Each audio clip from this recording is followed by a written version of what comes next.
Here are the best Snake Jailbird episodes. Let's take a look at the lives of Springfield's finest. 22 short films about Springfield opens with Bart and Milhouse wondering about the people in Springfield and if something interesting ever happens to them. First, we have Moe, and he's trying to get Barney to pay his bar tab. Remember when I said I'd have to send away to NASA to calculate your bar tab? That's some lie. Moe said that the results came in and he owes him $14 billion. Well, all I got is $2,000. Well, that's halfway. Some math you got there, Moe. But just as Moe was putting the money in the cash register, Snake Jailbird came in with a gun. Freeze, dude. Move a muscle and I'll blow this wino's head off. Moe immediately ran behind a bulletproof glass. Some front that is. Do your worst.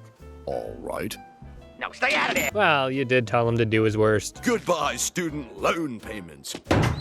Come back here, you stinking... Well, that's what you get for being greedy. Meanwhile, Chief Wiggum was having lunch with Lou and Eddie when Lou said that he went to McDonald's in Shelbyville last Friday. What? McDonald's restaurant. He, the fattest man in town, he does not know what McDonald's is. They have over 2,000 locations in this state alone. Must have sprung up overnight. Lou said that the funniest thing is the little differences. For example, at McDonald's you can buy a Krusty Burger with cheese, but they don't call it a Krusty Burger. Get out. Well, what do they call it? A quarter pounder with cheese. It's really hard for me to take them seriously because how in the world does Chief Wiggum not know about McDonald's? Then the chief asked if they have crusty, partially gelatinated, non-dairy gum-based beverages.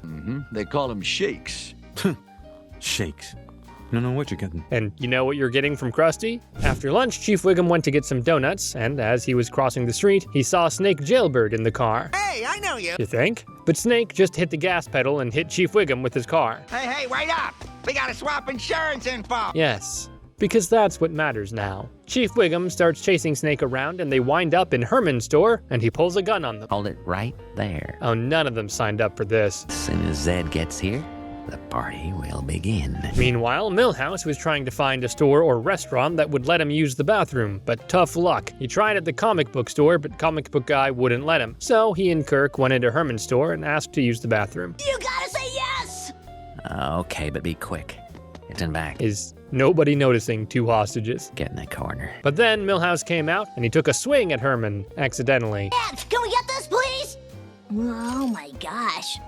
Sorry, mister. I don't think sorry's gonna cut it this time. So, completely unknowingly, Milhouse helped the criminal that would later on steal from him. Bart tells Homer a story about revenge, and who better to pick as a main villain than Snake Jailbird? Well, maybe Sideshow Bob, but I don't write the show. Revenge is a dish best served 3 times. Opens with Rich Texan cutting off Homer while driving, and Homer gets his classic fit of road rage and starts yelling at him and chasing him. Marge tried to calm the situation down by telling a story about how and why getting revenge is bad and leads to nowhere, but Homer wouldn't listen to her and he continued raging. Then Lisa tried to calm him down with a story also, but you know Homer. Finally, when they caught up to Rich Texan, Bart stopped Homer and said he didn't get a chance to tell his story. You're too dumb to tell a story.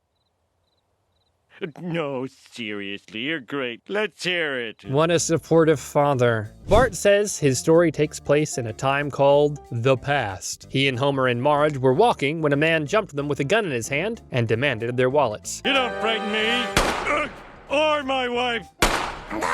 Or my... Shut up. I think that could have been easily avoided. Homer told Bart to avenge him, but Bart didn't know how. Luckily for him, Grandpa was there to help. He helped Bart get jacked and he was ready to start fighting crime. Thank you, Mass Vigilante. Your overzealous homicide has saved me 80 cents. And nobody is asking the question if it's worth it. The news was talking about Bartman who's knocking down bad guys. Bad guys like the Toker, the Diddler, He looks just like the guy from Nightmares. Sugar and Spice, and Poison Lenny. He just looks... never mind. But every time Bart took off their masks, he saw that none of them had snake tattoos on their face. Bartman, this is the serpent, saying thanks a lot for getting rid of the competition. And somehow Bartman didn't connect the dots here. Bartman says that no villain is safe from him. I'm not a villain, I'm a transvestite. Explain that to your maker. Oh damn, I didn't know we were going that far. A few nights later at a big classy party, the guests suddenly became hypnotized. I'll be snaking those jewels and Venom gotta go. Sorry I didn't ask your permission. That's getting old real fast. Party's over, serpent. No kidding, because you're standing in the dip. Priorities, people. Bart took off the robber's mask and saw that it was Snake underneath. You're the man who killed my parents. Finally, Bart pushed Snake and he fell into a serpent's fang and, well, died. I finally got my revenge. But it didn't bring your parents back. Tell me, big boy, was it really worth it? Bart said he does feel a bit better. Plus, he's got money and no parents to tell him what to do. So you see, revenge is great. And there's 3 ways to talk about it. But that's not really the point, now is it? That's okay, boy. The two of us got to talking. Yeah, turns out we have a lot in common. So that was a waste of everyone's time. But what isn't a waste of time is knowing our favorite characters' backstories. In this story within a story, we learn how Snake first got to Springfield and became the notorious Jailbird. The seemingly never-ending story starts with the family going to explore a cave, when Homer touched a stalactite and they fell into a hole in the cave. Homer got stuck because of his big butt, and Marge and Bart went to find a way out while Lisa stayed with him. Homer asked her to tell him a story, and she began telling him about what happened to her that week. She was walking home from school when she got attacked by a wild goat and she ran to Mr. Burns' mansion. Liberal midget! Well, that's offensive to midgets. Mr. Burns and Lisa hid in the attic, and Lisa said that maybe Mr. Smithers will help them, but Mr. Burns said that Smithers is out getting his spray tan. Comes back orange and stains the furniture. The man's a walking creamsicle. But then Lisa saw a picture of Mr. Burns working at Moe's, and she asked him about it. Mr. Burns decided to tell her about it. Wait. Now you're telling me Burns' story? The play within a play in Hamlet. Lisa, you expect far too much from Homer. It's like when you watch old home movies of you watching TV. Gotcha. That's more like it. Mr. Burns said that he was at the club, and a new member came and challenged Mr. Burns to a duel. They decided to settle things with a scavenger hunt, and whoever wins gets everything the other one owns. I'm gonna win me a nuclear plant. Dream on, bitch. But Mr. Burns managed to get everything from the list except one thing. A picture of myself with a smiling child. Yeah, that's a bit of a pickle when you're, well, Mr. Burns. So Rich Texan won, and Mr. Burns lost everything. I had to start at the bottom, but to get to the bottom, I had to work my way up from Moe's. That must be really depressing. But the pay was low and it would take him forever to earn back his fortune. But one day he found something. A letter Moe left in case he died. A letter explaining how Moe got his fortune. Moe wrote about how he met Edna Krabappel when she first got to Springfield. Since Edna said her ex was a drunk and she now hated bars, nightclubs, and taverns, Moe said he wasn't a tavern keeper. He was a therapist for alcoholics. Moe said that in order to win her love. I needed to get rid of the human garbage, otherwise known as my best friends. Some friend you are. So Moe pretended to be a perfect gentleman for the whole summer. But his friends kept getting in the way and almost revealing his secret. So in order to save Edna for himself, they had to get out of Springfield. But he didn't have any money. And then opportunity strolled right in the door. A young Snake walked in asking for directions to the Springfield Natural History Museum because he had a donation for them. This was way before Snake became a notorious jailbird. When he was an idealistic, law-abiding young archaeologist. It's hard to picture him as anything but a criminal. I totally unearthed these gold coins, and I'm all like, could you be any more pre-Columbian? Good to see that his way with words hasn't changed. Moe told him he can't donate the gold to the museum today because it's closed. So Snake said he'll just spend the night at the motel across the street. Moe wrote that love handed him an awful dilemma. Should I rob this guy or rob him and kill him?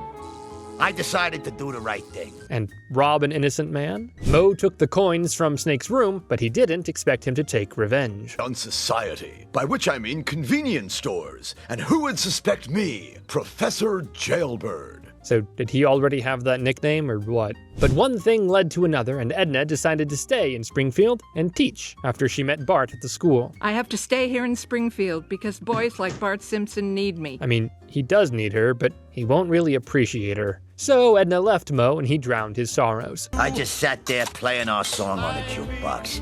One gold coin at a time. Oh, Moe's about to be a lot poorer. So Mr. Burns traded the gold for his nuclear plant, and that's how the story ended. Then Lisa saw that Homer was crying, and he said that bats were chewing on his legs. Oh, why did I lead you down here to find those stupid coins? Excuse me, what? Homer said that a few days ago he was hiding from his father duties, and he saw a rich Texan leave a bag of gold in the cave. So he decided to look for it and take the family with him. Then Rich Texan showed up and demanded his gold. How can you take it? We haven't found it. It's right there behind that rock. Oh, so close. Not so fast, Shady Bird Johnson.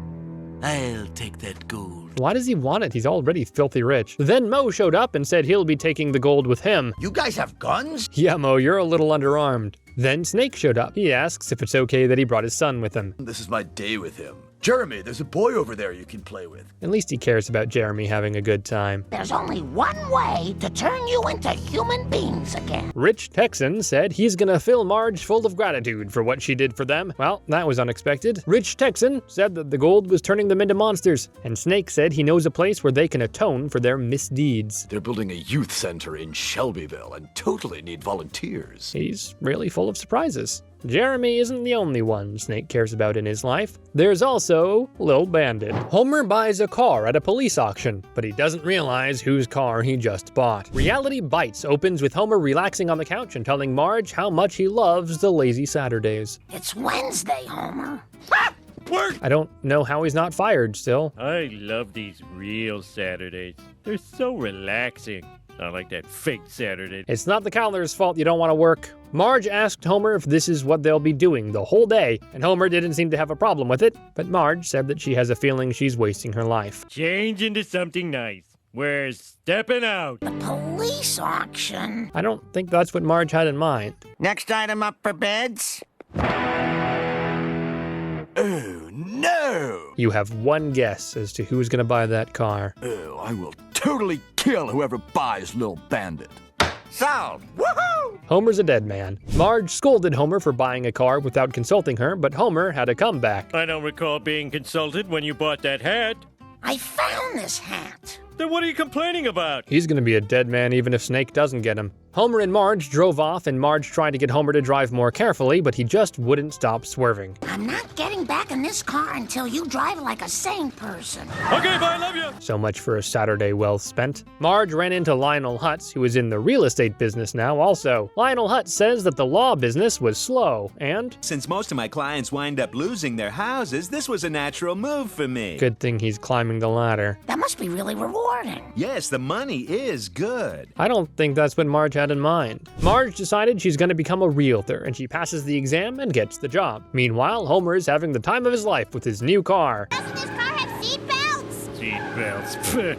They kill more people than they save. Lisa said that that wasn't true, and that he's thinking of airbags. Every day I wonder how they're all scratch-free. Gee, that picture makes your butt look big. I thought so too. But they said it sells. Well, of course it sells. What did you think? The next day, Homer stopped at a red light next to Skinner, and he asked him if he wanted to race. My high school sweetheart was killed in a drag racing accident. It'll be fun. Oh, this just got depressing. But when the light turned green, Homer couldn't start the car, and Snake Jailbird heard his car struggling. Oh, that's Lil Bandit, and she's in pain. You care about your car's pain more than the people's? Well, that's why he's a criminal. Screw the honor system. My car needs me. Your kid also needs you. But when he got out, Homer had already sped off. That smells like regular. She needs premium, dude. Premium! Yeah, you expect Homer to spend money on the more expensive gas. But now that Snake is out, there's no way he's gonna let Homer drive his car around. Head comes off.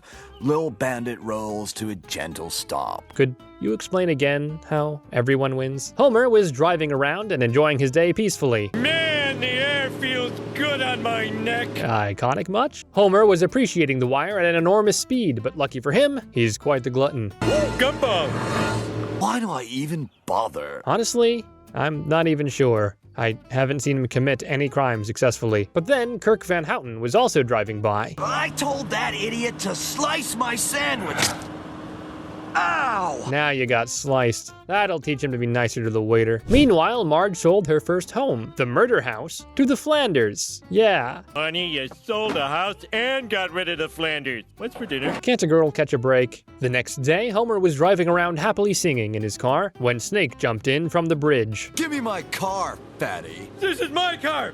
And I'm not fat, it's glandular! You're right. The two of them start fighting while driving. Meanwhile, Marge is feeling guilty for not telling Flanders that the house they moved in is a murder house. and she decides to check on them. She goes in because nobody was answering the door, and she found all of them lying on the floor covered in blood. Guess we gave you quite a start. We were painting Todd's room red. Pretty messy work. Now, why would you paint a child's room red? Marge said she had something to tell them. But before she did, we see Homer and Snake are still going at it. Come on, let's hear that snap. But Homer hit the brakes and Snake fell out. But so did Homer's shoe when it stepped on the gas pedal. Ow! Oh, that's a broken nose right there. Whoa, this is so dangerous. Yeah, you're right. Oh. But this didn't stop them from fighting in a moving vehicle. Meanwhile, Ned was telling Marge that he doesn't mind the fact that they're living in the murder house, because now they're part of Springfield history. Marge said she lied to them and she'd like to return their deposit. We appreciate the offer, Marge, but I think we're gonna be very happy here. But then they opened the door and they saw Homer and Snake were about to crash into their house. Marge? Still got that deposit check? Yeah, murder house is one thing, but demolished house is another. Homer said they were lucky they landed on the bubble wrap. Oh, I'm badly hurt. Yeah, some are more lucky than others. Snake doesn't usually have big roles on the show, but even his smaller ones are worth mentioning. Homer begins college, and he accidentally gets 3 other students expelled. Homer goes to college opens with an inspection coming to the nuclear plant, and they put Homer in the simulator of his own workplace. What do I do? What do I do? In the name of God, you've got to tell me! The inspectors tell Homer to calm down and nothing can go wrong. So Homer decides to just poke blindly at the controls until they let him go. But he somehow managed to cause a legitimate breakdown. Oh, no, this can't be happening! Anything is possible when Homer's involved. Must destroy mankind. Ooh, lunchtime. He doesn't even know how close to death he came. The inspectors say that they aren't sure how Homer caused the meltdown. There wasn't any nuclear material in the truck. Oh, very well, it's time for your bribe. You can see that this wasn't the first time Mr. Burns witnessed this. Simpson's job requires college training in nuclear physics. The inspectors tell Mr. Burns to get Homer the training or they'll be forced to take legal action. Mr. Burns tells Homer he needs to go to college if he wants to keep his job. Homer likes the idea since he never got to go to college, except the clown college. Let's not reminisce on that. Homer writes his application essay and, well, it was the most I ever threw up, and it changed my life forever. You the man, Homer. Why didn't he ask Lisa for help? Homer put the finishing touch on the picture that's supposed to represent the man he is. The photo can't make any difference. He looks crazy. Agreed. He looks like a maniac, that's what. Since Homer couldn't get into any college on his own, Mr. Burns had to pull some strings, but he managed to get him into the Springfield College. Homer, that isn't very nice. And completely uncalled for. Homer told Marge he needs to understand that there are 2 types of college students, jocks and nerds. As a jock, it is my duty to give nerds a hard time. Hey, pal, did you get a load of the nerds? And what qualifies him as a jock? His sculpted physique? His skills with a ball? Any ball? His shape? Yeah, I thought so. Homer had a completely altered view of college life, and the dean especially. He thought that the dean was the one that was responsible for the fact that, in his words, someone squeezed all the life out of these kids. Because they won't drink the spiked punch. More precisely, the punch you spiked. Homer went to his first Nuclear Physics 101 class, and he was bored the entire time. But when the professor began talking about how the proton accelerator works, Homer felt offended and said he spent 10 years working at the power plant, so he already knows how it works. Well, please come down and show us. All right, I will. Wait for it. Wait for it. In there, guys. Thanks, Homer. The dean told Homer that no one blames him for the accident, but they feel that he might benefit from some outside tutoring, so he points him to 3 of the best nuclear physics students on the campus. But when Homer came home, instead of telling his family about the big day he spent studying, he said he spent 3 hours playing Dungeons and Dragons. Listen to yourself, man. You're hanging with nerds. You take that back! He became the thing he swore to destroy. But not even the nerds could make Homer study, so he tried making them, well, into himself. Homer said he wanted to pull a big prank, and since Bart was with them, that was no problem. Bart suggested that they should steal a mascot from another college because, well, why not, I guess. They steal the pig and stuff it in a janitor's closet at their college, but it got stuck and the dean heard it. I've never expelled anyone before, but that pig had some powerful friends. I'll pay. Of course they get expelled because of Homer. Like anything he does will ever have direct consequences on him. Homer apologized to the guys and they told him that he shouldn't worry and they can take care of themselves. Wallet inspector. Oh, here you go. I can't believe that worked. Oh, he's just getting more and more lazy. Or are people getting dumber and dumber? That's not the wallet inspector. You see now that you threw out 3 completely incapable children out on the street? So Homer brought them home to Marge. Marge, they don't have anywhere to stay. And they're geniuses. They'll solve all our problems. If your problems are of a mathematical nature, sure. But this has soon proven to be one of Homer's worst ideas yet. And I say yet. Bart and Lisa were watching Itchy and Scratchy, the exclusive episode where Scratchy gets Itchy. My purpose in life is to witness this moment. And then the TV stopped working. Need the outlet for our rock tumbler. Plug it in! Plug it in! What, the rock tumbler or the TV? And the show had passed. The family told Homer that the nerds must go, and Homer thinks of a plan to get them back into college. Now the only antidote to a zany scheme is an even zanier scheme. Homer said that they will fix it so they can save the dean's life. We push him out of the way in exactly 3 seconds. Should we correct for wind resistant? He should have just looked. Homer went to the hospital to apologize to the dean. I'm really sorry for the running you over prank. Prank? Homer admits that all the other pranks were his idea as well. Imagine knowing you're lying in a hospital because of a 40-year-old man's prank. The dean says he'll readmit Homer's friends and he'll just forget that the running over thing ever happened. So everything ended perfectly, right? Exam! Oh, this is just like one of those bad dreams. Except this time, it's not a dream. Homer crammed hard, but he still failed. But since he helped the nerds so much, they wanted to pay him back. So they changed his grade on a computer. Marge saw that he got an A+, and she asked Homer how did he do it. Let's just say I had help from a little magic box. You changed your grade with a computer? Well, he is easily readable. If you enjoyed this video, make sure to like, subscribe, and leave a comment with your favorite Snake Jailbird moment from the show.